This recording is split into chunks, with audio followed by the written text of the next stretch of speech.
Raindrops on roses and whiskers on kittens, bright copper kettles and warm woolen mittens, brown paper packages tied up with strings.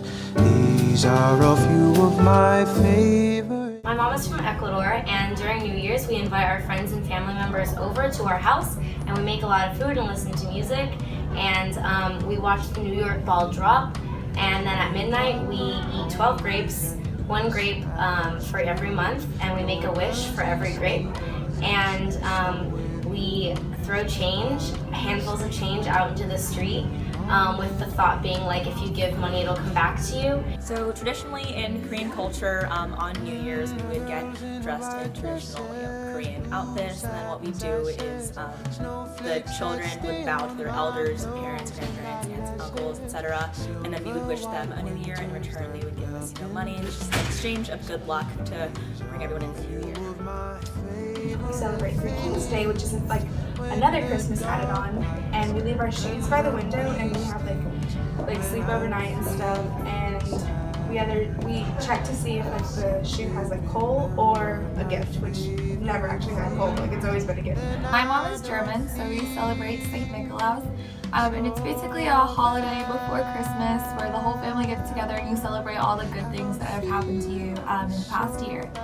So what my grandma does is she gets us all little ornaments for like our milestones of the years. Like my brother got a graduation cap the year he graduated. I got a driver's license ornament last year. My little cousin got a tooth for losing her first tooth. It's just stuff like that. In my household, we celebrate Hanukkah, and one year I got 8 days worth of socks, but it was okay because I had my family and we had delicious latkes. So when I wake up on the morning of Eid al-Adha, what we'll do is get together as a family and have a traditional Indian breakfast with dishes like biryani or desserts like shawarma. Here we'll get together and meet with friends and take loads of pictures for Instagram and Snapchat and any other social media you want. It's a great time to get together with friends and people you haven't seen in a while. Although I am not really religious, I am culturally Jewish on my father's side, so to kind of, I guess it would be important for me for my kids to have that culture. So in my grandmother's memory, who passed away this year, and through the whole rest of my life, I'll be lighting my menorah starting on December 24th.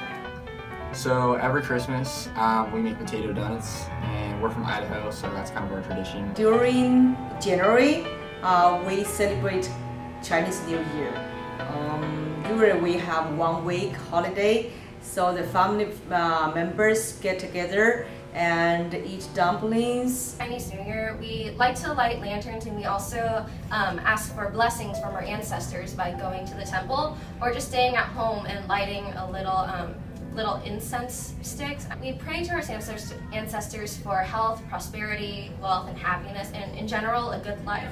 We celebrate Dia de los Reyes, which is Day of the Kings, and you celebrate by eating a special type of pastry called the rosca, and within the rosca is hidden a little miniature doll that's supposed to represent baby Jesus. So my family and I, on Christmas Eve specifically, we get together and we sing Christmas carols for about an hour.